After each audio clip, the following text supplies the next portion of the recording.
Guys, welcome to my channel. तो आज की हम इस वीडियो में बात करेंगे MBA semester 2 business analytics subject की। तो इसमें हम सबसे पहले जानेंगे measure of central tendency and measure of dispersion के बारे में, ठीक है, जिसमें मीन और अर्थमेटिक मीन पार्ट 2 पढ़ेंगे। पहले पार्ट 1 पढ़ा था पिछली वीडियो में, अब इस वीडियो में हम पार्ट 2 पढ़ेंगे। देन फिर उसके बाद आता है आपका मीडियन, देन फिर उसके बाद आता है आपका मोड, मीन और अर्थमेटिक मीन।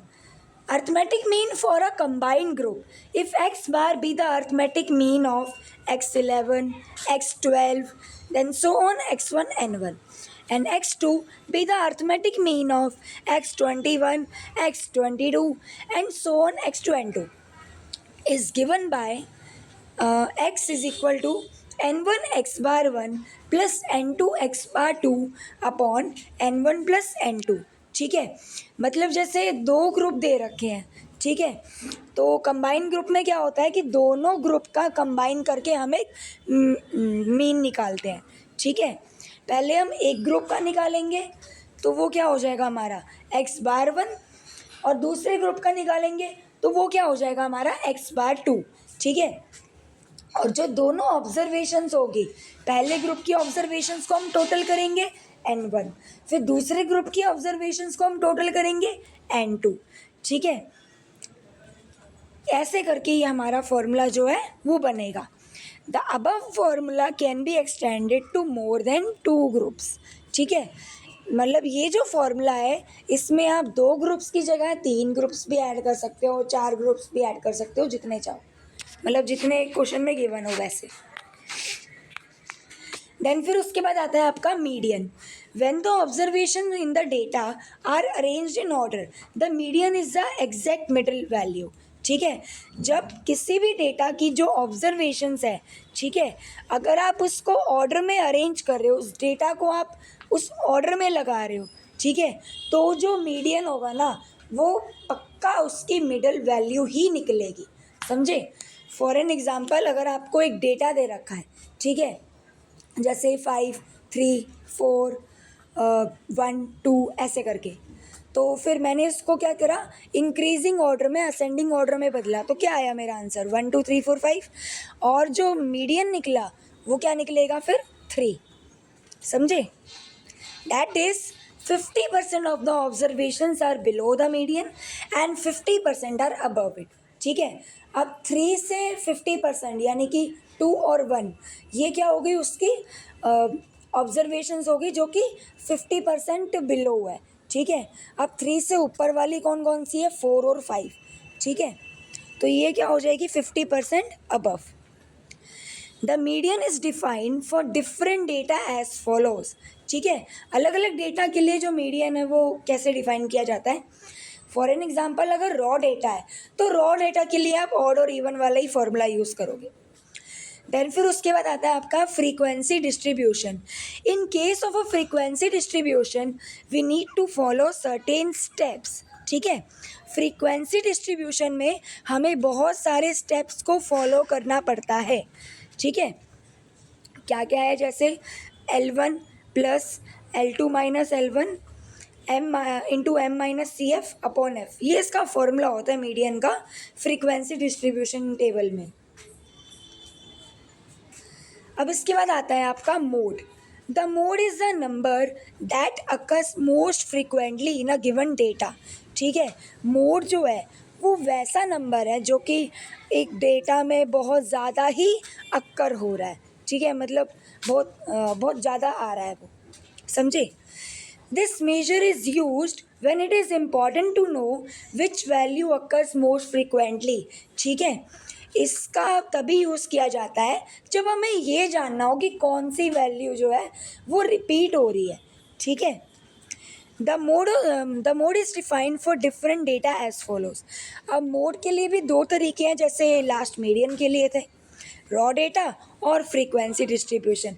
अगर रॉ डेटा ऐसे ही हमें रैंडमली दे रखा है तो in raw data it is the maximum number of times. ठीक है। रॉ डेटा में क्या होगा कि एक नंबर जो मैक्सिमम रिपीट हो रहा है उसी को ही हम क्या बोलेंगे कि वो हमारा मोड है। अगर फ्रीक्वेंसी डिस्ट्रीब्यूशन दे रखा है तो उसमें भी दो तरह की कैटेगरी है। सबसे पहले तो आपका आता है अनग्रुप्ड फ्रीक्वेंसी, ठीक है। अनग्रुप्ड फ्रीक्वेंसी में select x for which frequency is maximum, ठीक है। मतलब अनग्रुप्ड फ्रीक्वेंसी में क्या होगा, ठीक है, कि जो आपको एक्स दे रखा होगा ना डेटा में, ठीक है, अगर उस डेटा में कोई भी नंबर ज़्यादा आ रहा है, ठीक है, तो वही आपका क्या हो जाएगा, mode. Then grouped frequency distribution. अब ग्रुप्ड फ्रीक्वेंसी डिस्ट्रीब्यूशन जैसे मीडियन का फॉर्मूला दे रखा था ऐसे ही यहाँ पर मोड का फॉर्मूला दे रखा है इन case of a grouped frequency distribution, समझे। तो मोड का फॉर्मूला क्या है, L1 plus F1 minus F0 into L2 minus L1 upon F1 minus F0 plus F1 minus F2, समझे। अब जैसे सपोज ये क्वेश्चन है, इसमें क्लास इंटरवल दे रखी है और फ्रीक्वेंसी दे रखी है, ठीक है। तो अगर हमें मोड फाइंड आउट करना है तो फिर हम कैसे करेंगे, ठीक है। देखिए, एक जो फॉर्मूला मैंने आपको बताया एक वो है, ठीक है, और एक ये वाला फॉर्मूला भी है। दोनों फॉर्मूले सेम है, आप कैसे भी करके आप मीडियन निकाल सकते हैं, समझे। इसमें क्या दे रखा है, L plus F1 minus F0 upon 2F1 minus F0 minus F2 into में H, समझे। अब देखो यहाँ पे L1 क्या है, ठीक है। एक सेकेंड।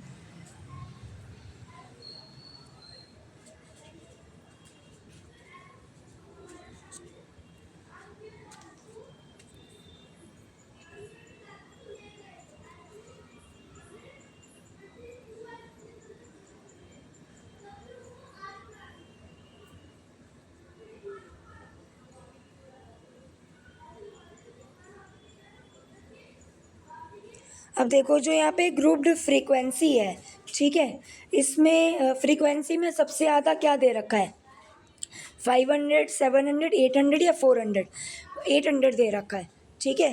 तो 800 की जो मॉडल क्लास है वो क्या होएगी, 50 to 75, समझे। तो जो 50 to 75 है, हम उसमें पहले हम निकालेंगे अपना L1।